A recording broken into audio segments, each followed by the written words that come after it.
Grand tam-tam d'Afrique. Il n'y a pas de doute possible, vous êtes bel et bien branchés sur notre fréquence magique www.radiotvbendele.com. Les témoins de la résistance. Libita Libongo, Episcopo Ayambo. Pasteur David Danda, le micro d'or. Vont du porte en porte. Le magicien de la réalisation, Ilopoka Sossi, côté de la technique.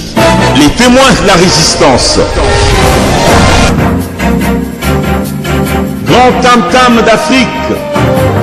Il n'y a pas de doute possible, vous êtes bel et bien branchés sur notre fréquence magique www.radiotvbendele.com. Les témoins de la résistance. Libita Libongo, Episcopo Ayambo. Pasteur David Danda, le micro d'or. Vont du porte en porte. Le magicien de la réalisation, Ilopoka Sossi, côté de la technique. Les témoins de la résistance.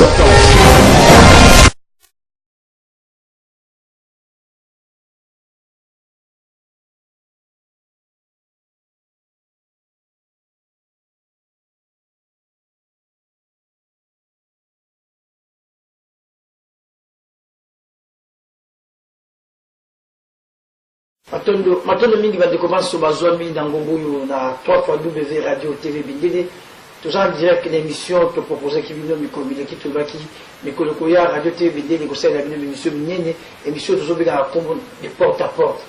To tambuli pas tout ko tambula mais l'occasion ça y a sorte que te kuta na ndeko ngala benga ka double brassard azali le vice-président il a Pareko, il y a un vice-président, mais il y a un sous-secrétaire général intérimaire, il y a Pareko, tu vois, il y a un époux de tout le monde, il y a un Congo, situation au Congo, tout le monde va situation économique, politique, et puis tu vas appeler la résistance, parce que dans le discours de la Tilelo, on va aussi sur la résistance, voilà une des raisons pour lui, tout ça, l'émission va venir de porte à porte. Tout le Kabango, tout le Bissabango, pour moi, le Bisso, Péba Bisso, Capri, tout garder, pour aller tout le monde. Alors, il faut abandonner, on a fait une montée, Yami Yamboula, Bongo Pesa, tout le monde. Bonsoir, monsieur le président Bisnala. Bonsoir, journaliste Libita. Merci. Merci Libita, mais il faut d'aller dans toute la santé, en Zoto, sur la santé, Zamalamu, Bongo Penza, Tokoba, dans toute la bonne santé.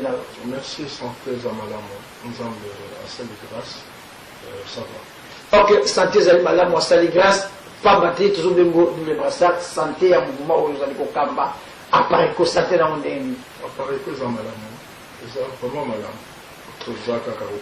Ok, après que vous allez malade, vous allez au Kamba, mais vous savez qu'il y a une pesa peine de vous avez là, au Pesa, vous allez payer beaucoup de la radio TV, il y a pesa monter, bon, toqué de Pesa, dans le Bogo du Kamba. Dev, Malbobo Kare.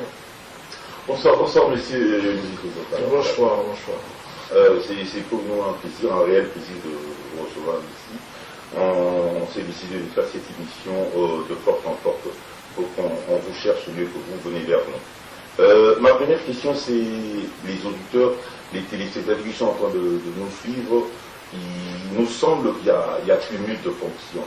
On vous appelle chez nous, à la radio TV Bendele, double brassard, c'est-à-dire que vous faites la vice-présidence dans un grand mouvement de résistance comme la Pareko, l'Alliance des Patriotes pour la refondation du Congo.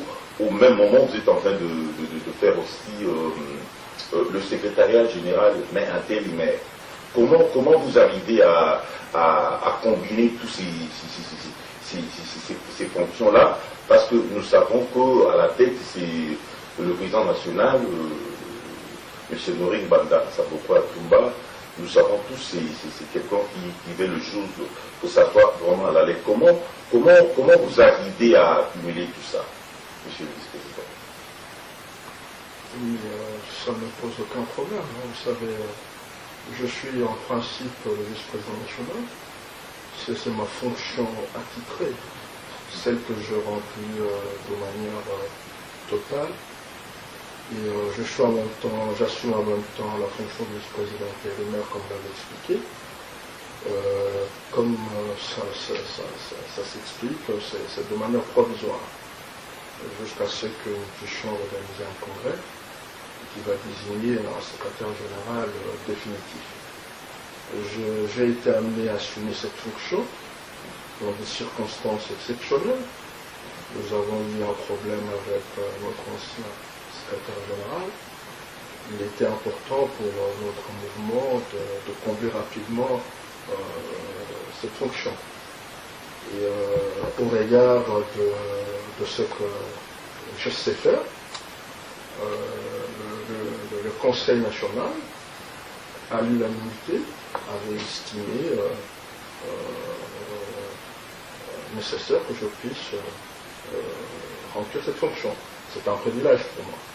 Vous savez, je sais être un homme de terrain. Parfois, il est difficile parce que, vous savez, la PARECO, c'est pas n'importe quelle formation politique. Notre combat nous amène à avoir beaucoup de prudence pour des raisons de sécurité. Mais sachez très bien que le moment venu, on peut très bien descendre sur le terrain. Moi, je suis un homme de terrain. Je suis un homme qui sait aller vers la population. Je suis un homme qui sait parler aux gens. Je sais parler aux gens simples, comme je sais parler aux gens qui ont un certain niveau. Donc voilà. Mais je pense que tout se passe bien avec le soutien de tout le monde. Je suis très bien secondé par le président régional de l'Europe, le président régional de l'Afrique, etc. Je suis très très bien secondé. Ce côté-là, ça pose aucun problème. Une deuxième question, je ne sais pas moi si Libita Litongo peut encore me donner le temps. Il y a eu quelques départs. Est-ce que les départs que la PARECO a connus, est-ce que ça pose un problème sur le plan fonctionnel du mouvement et surtout votre avis personnel, parce qu'on ne peut pas voir le président national, mais non, c'est vous qui remplissez toutes ces fonctions-là. Comment vous pouvez dire quelque chose sur le départ? Comment ça marche sur le plan du mouvement? Le mouvement, il se porte très bien. Il se porte très très bien. Vous savez, le départ des gens, je l'ai toujours dit, c'est un droit. C'est un phénomène banal. C'est pas la fin du monde. Non, c'est un phénomène banal. Parce que ça participe de la vie normale de tout mouvement. Les gens sont libres d'adhérer et de quitter un mouvement pour une raison X ou Y. Ça ne doit pas émouvoir autre mesure. Et surtout dans notre espace politique congolais. Pour le reste, je l'ai dit, je le répète, la PARECO continue son bout de chemin. Ça ne pose aucun problème. Pourquoi? Parce que nous avons des compétences à tous les niveaux. Les gens, nous travaillons en solidarité, nous travaillons en concertation, et ça ne pose aucun problème. Merci Vadeko Basoboyoki. Pamba temini bazali kobeta masolo na balabala ke PARECO ba départ ça mais boyoki lui c'est un problème banal. Jusque là PARECO c'est kutambola ndenge penze sengeli bandeko bala Congo bisika baso bozali na Afrika na Asie na Amerika sikoyo tulitokota na moboko na likambo ndenge na lobaka na mama na likambo totula penza litula vice président motula na ngezali lelo discours na bino gagné terrain il y a résistance Namoka partout, dès partout, mais tout d'un coup, coalition Mouguesalami, il y a des résistants, ça même le gouvernement. Donc, si vous avez vous allez s'y camoufler. Vous avez un discours d'abord, vous pendez ma coupe, ça même le gouvernement, Mazo qui n'a pas vu non de vous allez vous voyez dit, comme ça peut-être. Mais pourquoi moi parce que je sera toujours en fonction de l'information de l'amour. Dans la mec qui va tout en athée, dans la paix bangoté. Parce que va top bazan à 4. Bagent en sécurité, il y a quand même les bazan à 4. Mais il faut noyauté résistance. Il faut créer des amis. À dessein, pour la fragiliser, combat, pareko combat ya ba résistant combat ya ba combattant. Donc moi personnellement c'est vraiment le cadre de mes soucis. Le plus important, il y a les questions de punir na combat ya pareko. Il y a les bichio tout ça pour bunda. Tout ça pour bunda to limité. Oui, combat ya bicho journaliste les métaphores yeba ils ont un effort, sacrifice psychologique, moral, intellectuel, physique et financier. Oui, c'est facile, hein? Tu peux occuper pour y aller, tout le temps. Qui ça, tu es bien bon en Adjale, mais on a tout le temps à faire un Adjale. Tu es au salaire. Il s'engage effort particulier, hein? Mon rôle, c'est toujours au salaire. Et puis ça va bien sonner. Vous avez autant de mal au Québec. Vous avez se sacrifier. Donc, toujours au Kenya, parce que les Zambok, ils ont le Kamabélé. Merci, Ezek Kamabélé, toujours au Kenya, au Congo, bon, faut vraiment toyi, tous les amis sont vraiment dans le discours, pas battre. Radio TV, les amis, beaucoup de radio, je dis qu'au Bunda, pour Namabélé à Congo, puis la carte de la résistance. Mais les Koulangaï, président Ndala, les colonisateurs qui ont Kinshasa, concertation, gouvernement et Salama. Mais tout d'un coup, la site d'Alibé à Pareko, nous sommes mobilisés solo Oyo, dans nos bateaux qui n'ont pas bandaté, n'a évité le gouvernement qui chasse le gouvernement occupation, à zéro mobilisé ça m'a cabot de l'obité, Bolobi, toi Rwandais, la tête et un pays, est-ce qu'il y a nous avons un bureau à Kanambe, il y a un police Kanambe, tout, les Alibé vous avez diaboliser, mais on va pas mater, vous allez, la carte à la tête. Non, tout ça pour diaboliser notre tête. Et puis tout le mission pour les alliés où le bazar pour ça pour les babis misango et puis bah congolais bah y bah que bateau la bazar déjà sur place Kanam bazar sur bazar rwandais bah congolais bah le bazar rwandais président la Sénat zala vous bazar mais la fonction de nous lobby ils allaient nous confirmer non c'est le problème à fonction c'est qu'on pêche information. Donc, chaque formation solo. Ce que le va changer, peu importe. On peut infiltrer à tous les niveaux. Journaliste. Pour se limiter la fonction. Tu pêches information là, parce que quand on est baillé, les gens nous dit qu'on est canacé. Oui, ils ont un plan, moko, ils ont des tapes belées. Si on va actionner plan, où il y a terme qu'on a là que. Le corps va tomber ici, le territoire, il y a Massis, va tomber ici, le territoire, il y a Bouchour, va tomber ici, tout de mémoire qui va tomber ici, va te belé,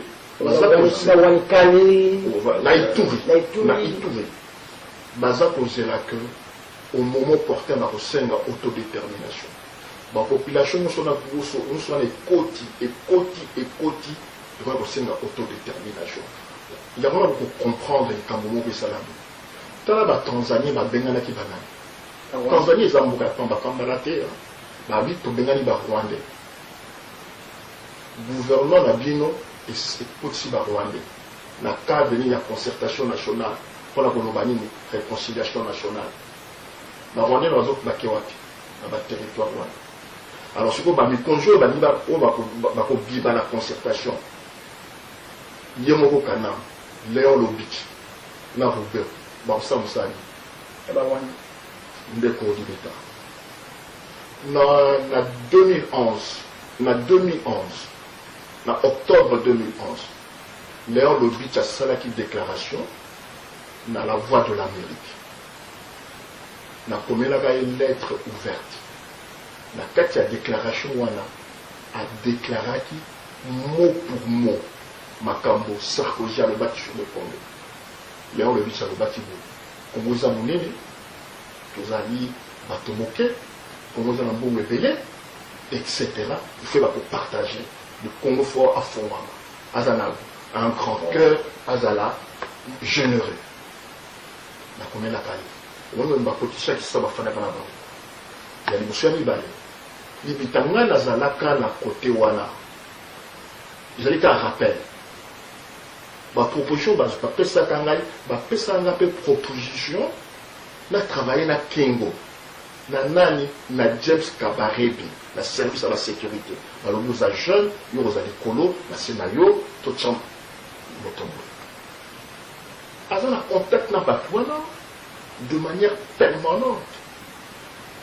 Voilà. Voilà, quand vous faites un miso, pas battu, mais toujours à mèche, tant que vice-président Zali Kolobake, toqué dans la bateau, ils avaient président Moussebo. Mais vice-président, il y a tout dans le moi, Souka, pour la zone, et pas il y a un professeur de Vindanda, mais tout dans le parce que toujours parler de Kengo.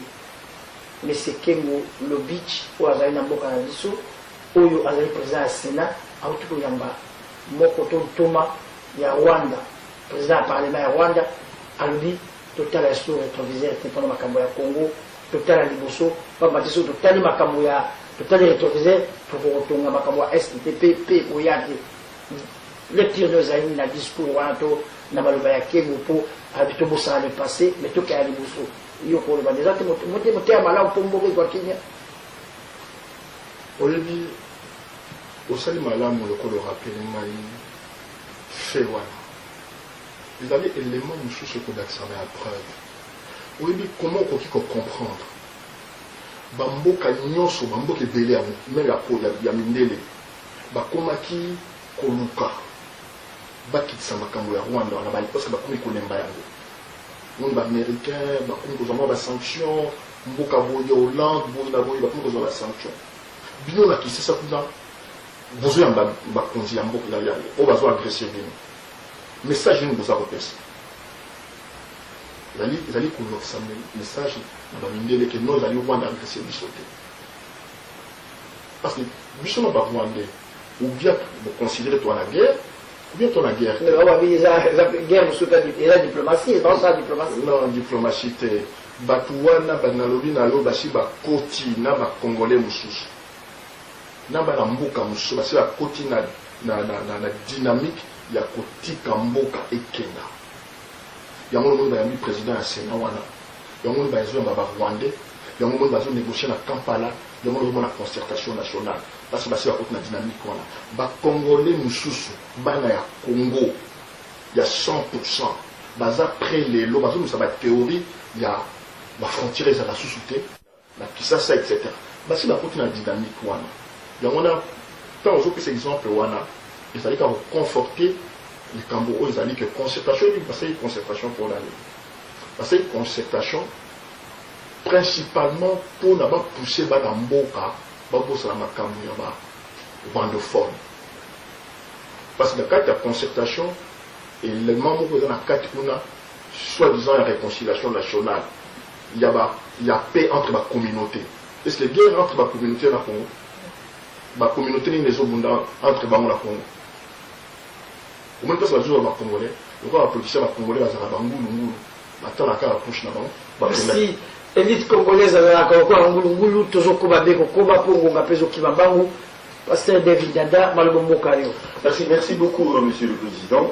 En lisant Mama Candido Keke, l'œil du patriote, je crois que mon collègue venait de vous formuler la question. Je voudrais vous formuler la même question mais en français, surtout pour nos auditeurs non téléspectateurs du Kivu, qui ne comprennent pas peut-être le français. Il y a M. Léon Kengwa Dondo Lobich qui a parlé du rétroviseur.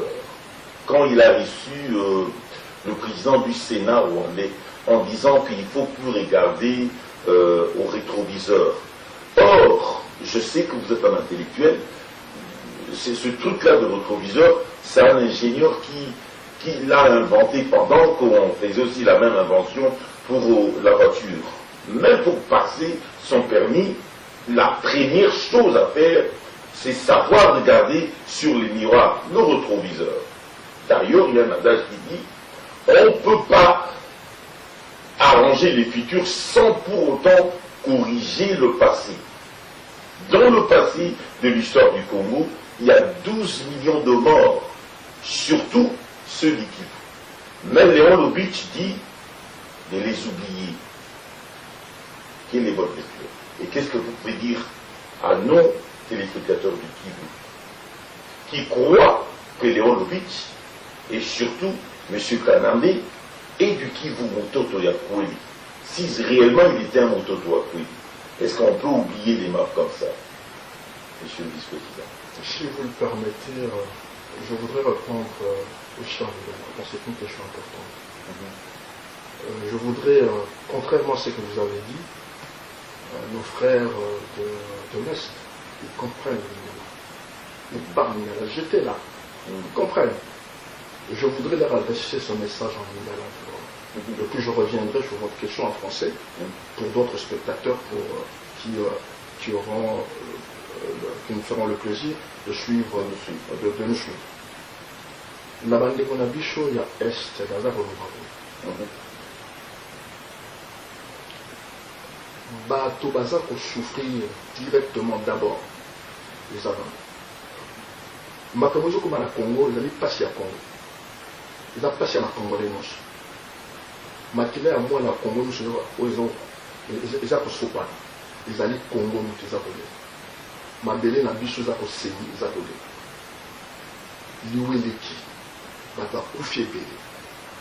Il faut pas m'attacher pour la dimension où ils allaient que bati kaba, ma réflexion où il a cessé. Parce que quand on comprendre tiens député, il y a Est.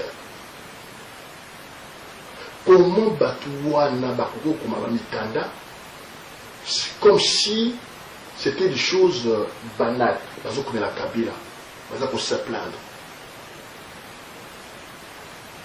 Est-ce que Balibi réellement m'a cambré ça dans la Est? Balibi. Donc, Bangondi, il faut baser la capacité à réflexion. Il faut comprendre ma cambre. Il faut qu'il y ait une vraie population. Il faut expliquer la population, vos sols. Il y a osé les canapons. Alors, il y a une ça va m'opérer par rapport à la cambre rétroviseur.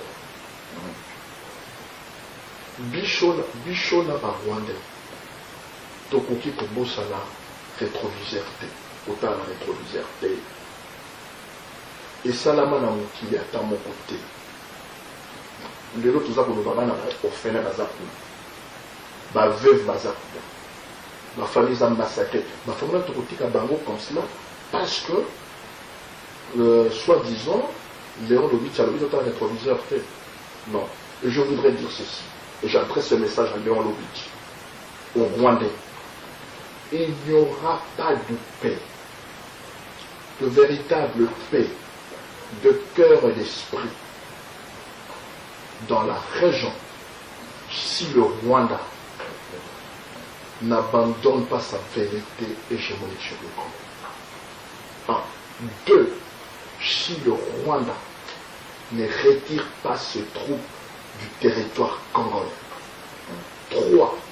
Si le Rwanda ne rappelle pas ses militaires et ses infiltrés. 4. Si le Rwanda ne répare pas les préjudices causés au Congo. Maintenant, peu importe que l'on le dit, ça nous va parce que Bazali, Bazali qu'on jouait le jeu d'abord sur place. On avait ma minorité agissante. C'est réactiver ma casse. Tout récupérer Mboka. Tout chasser Bato Bazala dans la Kisasa. Tant que tu récupérer Mboka, tu peux la rétroviseur. On va regarder sur le rétroviseur. Ça, moi je pense que le message est bien passé pour Léon Lobitch. Il y a aussi 200 familles qui viennent de la Tanzanie, comme l'a dit Lévita Libongo. Les 200 familles sont rwandaises. Il n'y a pas, c'est connu de tout le monde. Maintenant, les 200 familles sont bien accueillies. Ils sont là au Kivu, toujours le Kivu. Alors que c'est connu de tout le monde que ce sont les Rwandais qui sont en train de maltraiter et faire des atrocités sur les habitants du Kivu. Mais vous savez, il faudrait aussi qu'on intériorise une chose importante. La responsabilité de l'État. Merci Bandekobo, tu peux yoka le président dans la dernière école ça se yano liko na mituda tu yaki nango l'émission nous avez kobenga porte à porte ou nous avez kotambola ilongo na papa la biso David Ndanda pe équipe mobimba ya radio TV Bindele tous allés au Kuba mais c'est ndala tous à moi pour d'inviter ba congolais bazotuna biso mingi babi libita bino tolandaka mingi makambo ya parcours la résistance mais discours mokonzi na bango aloba bango nyonso baloba esekomi na terrain discours wana esepandani partout bato nyonso lelo bakapte discours mais aka ekofata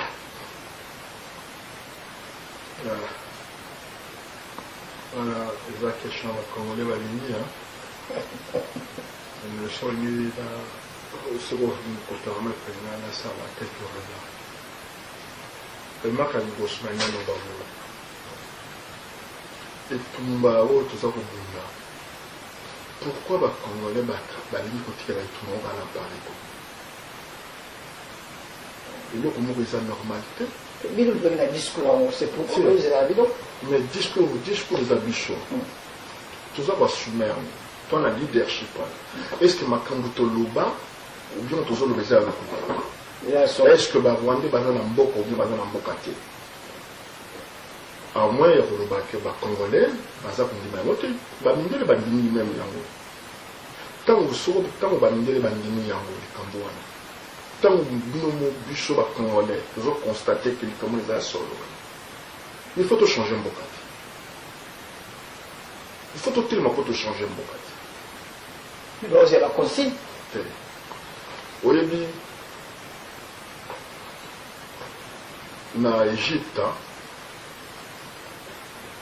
oyo eleki mikolo oyo na nde balongoli président wana population bimaki ezwaki consigne ya politique te mboka eza ya chaque congolais mboka eza ya pareko te bongo soki apareko edisparaître toli bato te na nzoto na bakila soki towe kongola kofana bia apareko alobaki te eloko ya liboso ya mibale libita biso toza kotambola sans pression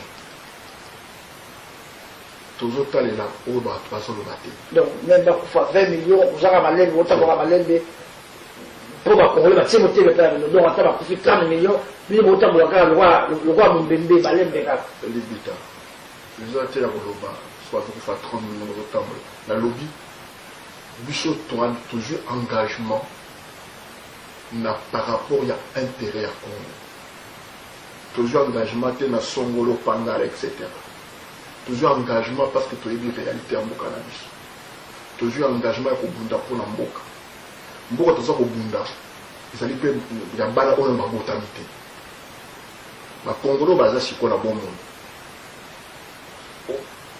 baza kosala na poto olibita na bato nalingi osala enquête boza bajournaliste boluka boyeba bakongolais boni baza na France bakongolais boni baza na Belgique bakongolais boni baza na Allemagne na UK etc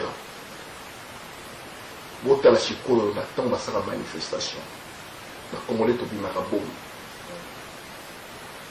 eza facile kofanda koloba toza kozela c'est ça les Congolais badisserter débat badiscuter autour à verre balobi bafini bacritiquer et puis anazwi na ndako nalala na tali télévision aza kozela bakobukele manga baya kopesela monoko alia atonda sepe te biso tokokende na rythme na biso tokobunda na rythme na biso tozosala makambo na ndenge na bokoki na biso na badifficulté nango on n'a pas de, j'allais dire, nous ne sommes pas soumis à la pression de l'autre.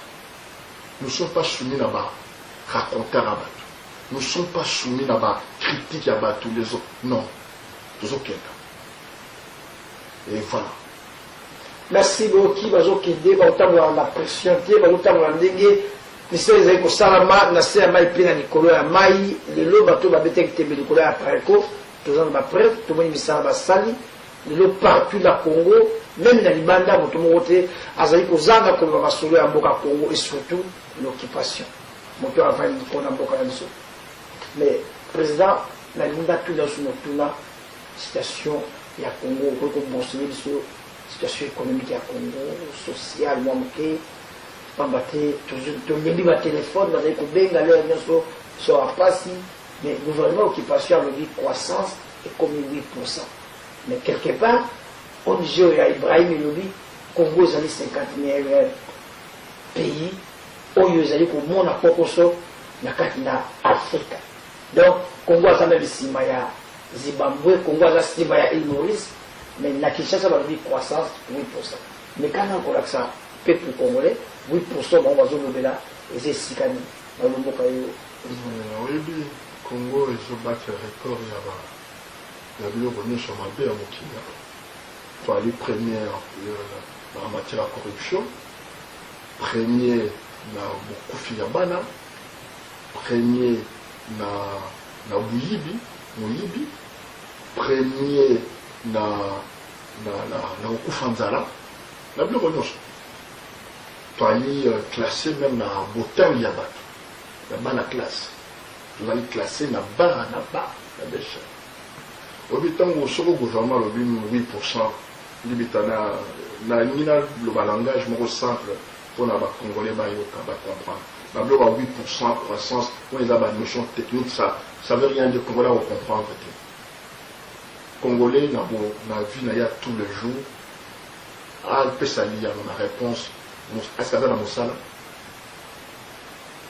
Ba congolais bout ba dans mosala. Bah, tu crées une entreprise combien par mois, par an? Bah, tu vas lier. Bah, tu vas ça la épargne. Bah, tu vas qu'elle n'a vacances. C'est tout cela l'économie. L'économie, c'est que vous faites les chiffres, les paramètres, les bolobi, les amanam. Il y a un au lieu choix par écho, tout ça, le projet économie. Tout le monde dévoile un chicoté parce que nous sommes congolais bazara honnêteté. À cause de l'idée, mon côté, l'idée idée où est outil pas la songolo. Et on a des choses tous ali, hein, la réserve comme nous savons projet. Mais nous avons ça yo, schéma le programme économique dans le jeu. Oui, d'abord en matière il y a politique économique. Bichot Tozala, vous allez lier à l'idéologie de mon côté. Le libéralisme, c'était la réalité en boca. Donc l'État a joué un rôle singulier pour développer l'économie, pour développer le boca. À côté de l'État, ça là-bas réforme structurelle pour permettre aux Congolais à créer entreprise. Voilà, c'est un secteur privé. Il y a mis ça tout. Il faut vous dire que Mboka, on a français et la lingala. Mais la français, on va faire attractif. Pour les investisseurs, pour la montagne ailleurs, à créer. Il faut attirer. Il faut créer la condition qu'on voit ça attractif.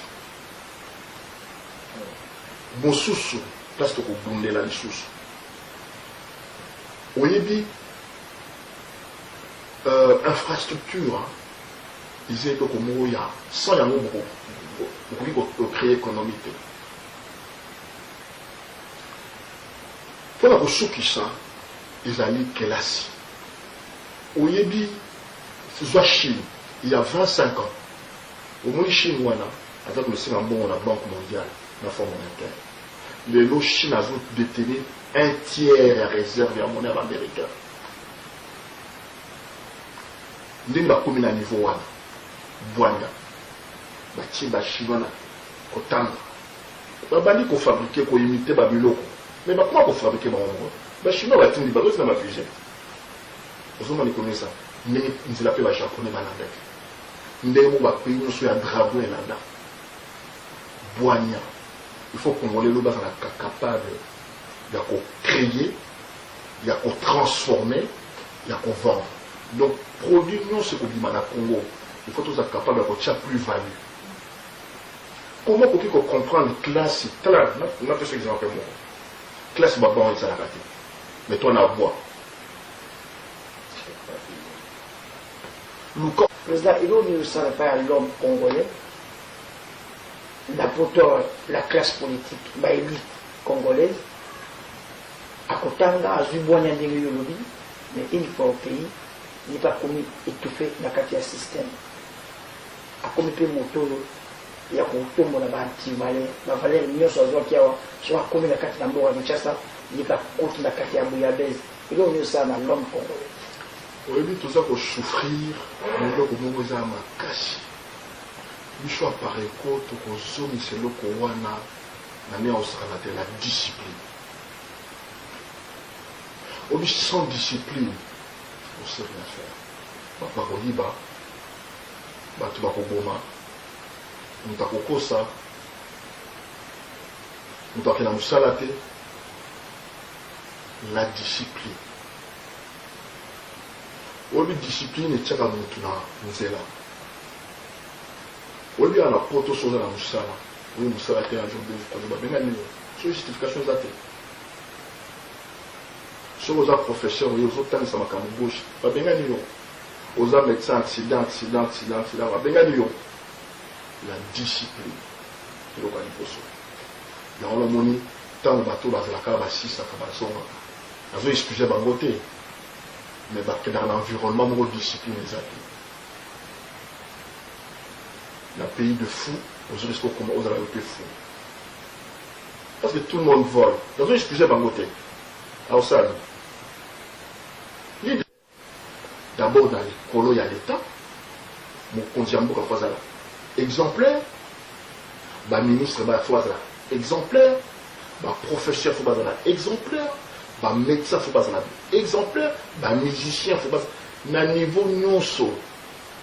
Merci bandeko toujours kuba na banzi boyoki esigani vraiment la classe politique congolaise azali participer mawa parce que discipline ezalité. Alors na komi pe na suka vice-président émission tozali ko benga ngo de porte à porte na été le bani yoloba pour la émission oyo mais tout na nga suka ezali il faut que ça la peuple congolais aux terrain na kati na mboka azomona makambo nyonso oyo ya mabe ya koki kosupporte te mais bazali kaka jusqu'à présent peuple congolais aza prêt pour subir mais bazokoka koréagir eza nini mpona peuple congolais kasi yango wana ezali question na sikoyo ezali en même temps na question tunaki tout à l'heure sur l'homme congolais yango wana omoni biso na programme na biso to na programme ya pour changer vraiment programme d'éducation dans la Congo, pour changer fondamentalement l'homme congolais.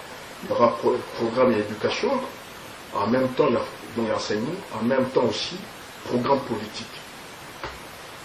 Au-delà il y a la justice. Oui, l'homme congolais va vivre dans l'antivaleur. Il va vivre sans esprit patriotique. Il va vivre sans esprit à la communauté. Kakaye, na babilo mo za matina. Donc mboka za na valeur te, moto za na valeur te. Kaka yemo, bolati, kolia, komela kolala. Donc ils ont responsabilité à ma politique. Ils ont la conséquence à mon temps tout ça. Donc j'espère, en tout cas que nous avons ça là que tout commun, tant qu'on commun, toi na volé politique, pour retrouver ce genre comme moi là, la volée politique, toi la politique comme telle, hein, et puis réforme structurelle liée à l'enseignement, l'école, et puis en tout cas pour volet culturel. Il n'est pas normal dans Mboka Mobimba. Tongo tipo quoi la musique. Batkobi la publicité à Massanga. Tongo pourquoi? Danse moko ya salité. C'est pas normal. Merci bandeko bandaki biso vraiment ngapenza bitu na na sukisi mais na zone ngambo ya ndeko nanga professeur Adam Payozali sur Zaïda Mituna vraiment malgré mboka. Merci beaucoup monsieur le président, parlons un peu de Honoré Mbanda Zamboko, le président national de la FARECO. Cet homme a crié, il est monté au chrono pour dire que son pays est agressé. Il a parlé d'une guerre, l'agression d'une guerre ethnique, quand il dénonçait clairement qu'il n'existe pas l'ethnie Banyamulenge. On lui a donné des appellations, on lui a qualifié qu'il était extrémiste. Je suis étonné aujourd'hui aux concertations nationales, on parle maintenant d'une guerre communautaire. Est-ce qu'on peut donner quel est notre président national de la République? Non, je voudrais reprendre en Lingala parce que c'est une question importante. Parce que je voudrais le dire en Lingala pour m'adresser à tous les Congolais. Parce que moi j'estime il est de notre devoir d'informer les Congolais. Et il est du devoir des Congolais de sauver son pays. Parce que le j'aimerais aussi que vous donniez la même réponse en français pour les Rwandais qui jettent toujours le regard sur le Congo, le Kivu. Mon frère, laissez-moi apprécier dans quelle langue je vais donner cette réponse. Parce que comme je le disais, le salut ne viendra pas d'ailleurs. Le salut viendra des Congolais ou bien ne viendra pas des Congolais. Ce sont les Congolais qui doivent s'amadouer. Que je fasse un speech à l'égard de Rwandais, qu'est-ce que ça va? Non, c'est pas important. Il faut que je parle Congolais. Nani pour le Congolais. Oyebi, Toali, en face, il y a plan Moko. Nakati a plan là, Congolais baza nakati. Bande qu'on a vu sur la carte. Parce que notion, il y a guerre communautaire. Il y a des Congolais qui défendent ça. Bah, comme il même qu'on défendre l'idée, il y a suppression de la frontière dans la région à Grand Lac. Au lieu quand même tant de Congolais parfois de manière inconsciente. Les gens parlent guerre, conflit dans la région des Grands Lacs. Guerre et ça dans la Grand Lac, guerre et ça dans la Congo. Baza beaucoup faire les Congolais. C'est le Congo qui est agressé. Normalement, dans le ya solo, il fallait pas le baka. Agression au Congo. Et la paix au Congo. Parce que les Ougandais va pour faire rater. Les Ougandais va pour faire rater. C'est le Congo qui paye le prix. Les Ougandais va pour faire rater. Et le Congo. Donc même notion, il y a conflit à la région à Grand Lac, ils allaient faire des dessin pour noyer le poisson. Pour Naba, Nabiso Nabani, Nabani Nomoko, il y a le Poutan. Raison pour laquelle on vous parle du développement à l'Est. On vous parle de la paix à l'Est. MONUSCO, surtout dans l'Est. On vous parle du plan Marshall à l'Est, etc. Donc, on a Est, petit à petit, Nexango, na Rwanda, na Ouganda, et puis en bon matin, c'est pour dire tout simplement en conclusion, guerre communautaire et zakunate, guerre civile et la communauté. Nous avons suivi des agressions de Rwandais, de Ougandais. Et tout ce qui a été fait jusqu'à aujourd'hui, ils en ont niveau à corps, ils allaient corps au détriment. Voilà. En définitive, c'est quoi? Lobby, Rwandais, pousser, Cameroun, côté de Congo, c'est l'autonomie. Si on va Congo, au Sali, Kébate, tant on va réagir, non, protection. Donc, la histoire de Kosovo, la barrière de l'État. Voilà. Donc, merci de rappeler. Clairvoyance, il y a le continent du Sud, au Nord-Rwanda, sur ce qui se passe réellement au Congo.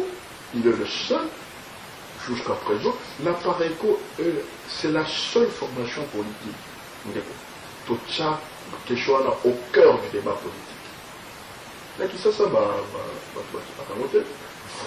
Nous avons un politicien. Maintenant, par le vague, de temps en temps, mais au Tala, n'a pas solo. Les gens vous parlent d'autre chose. Je ne parle pas de l'agression. Comment expliquer, nous avons moins 2-3 minutes, classe politique à Congo, si ça va un moment important de l'histoire à Congo, il faut changer destin en Bokawa. Nous faisons banal. Au lieu de la scientifique. Etienne Kabila, il y a dit que c'est la conférence. Voilà, c'est l'art de géologie qui a fallu. Je peux tout moi un hasard de tous les côtés. Oui, il n'y a pas ça pour faire combien? Pas plus de 10. Oui, ça, c'était avec combien de délégués? L'ex-général de forces armées rwandaises, de Front Patriotique Rwandais, et maintenant nous allons sur les forces de défense du Rwanda, Rwanda en exil. Ah, c'est une déclaration claire.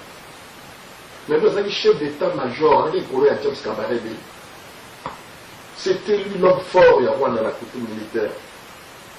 À lobby de la rébellion sur Rwanda, il y a Rwanda, il y a la circuit, il y a Rwanda. Je dois ça dans notre format d'anglais. Aucun politique congolais s'est saisi de cette question. Les parlementaires, vous avez vu dans vos accords, vous avez vu dans vos accords. La politique, vous avez vu dans la concertation nationale. Vous avez vu comment la ministre. Donc, voilà. Donc, il faut comprendre que, en tout cas, Bichot a le monopole non dans la tête, mais le leadership n'a jamais posé la Bichot, il a dit incontesté, incontestable. Donc, il va comprendre, et les Congolais nous sommes aujourd'hui. Merci, Bassoma Nakibiso, na 3W Radio TV Bendele, na émission de Zaïkobenga porte à porte, de ceux qui s'y voient, président Ndalonga Benga Kabile Brassard, dans le Koloya, Tozo, la Isuzu, Pambate, à Tonda Misali, la Boigna et Bélé, 4 la Soponaye, Oyo, Tosenga Mokomo, Suzo, Luba, Penza, pour Bana Congo Batelema. Merci, merci, merci. Merci, merci. Merci. Pongambe kelanga na yo poto bota mabafrike atunda kinga na yo permission te yende mozalisi Pongambe kelanga na yo poto bota mabakongole atunda kinga na yo permission te ya solo kasi Pongambe asalisa Kongo azana bosenga ya ngai na yo mwana Kongo ye Nzambe asala kasi na bato kasi Pongambe tilizenga na yo tobana na kolongo na libanga yo babengi kobanga surtout kobanga tobana na kolongo na libanga ya lokuta tobana na kolongo na libanga motema mabe oyo elata biso tobana na kolongo na libanga ya égoïsme tobana na kolongo na libanga ya division bokabwana tobana na kolongo na libanga ya trahison pona mbongo tobana na kolongo na libanga végétarien bamona yo oyeba tobana na kolongo na libanga ya jalousie ikunia tobana na kolongo na libanga ya lolendo tobana na kolongo na ngai nde ngai na grand prêtre teke tolongoli mabanga wana nde tokomona oyo Nzambe akosala na Kongo eza bongo ndenge akobongola Kongo Nzambe esi apesa yo nyonso azozela yo osala yo mpe aoza kobelela o Nzambe esala mpo na Kongo sikoyo nani azozela nani oyo biso tokokoka kosala Nzambe akosalela biso yango te komitala oyoyo oza te otala rang social na yo kati tala nde eloko Nzambe atakati na yo talela kaka wana ya moke oyo oza nango komimona teke oza incapable ya kosala eloko mpona Kongo oza na eloko moko kati na yo eza telema petia yango na disposition ya mboka na yo Nzambe akosala kati na yo kaka na moke oyo wana oza nango mwana Kongo oyo oza capable loba naza capable ya kobulela mboka na nga naza capable ya kobakisa libanga na ngai mpo lobi Kongo esikama naza capable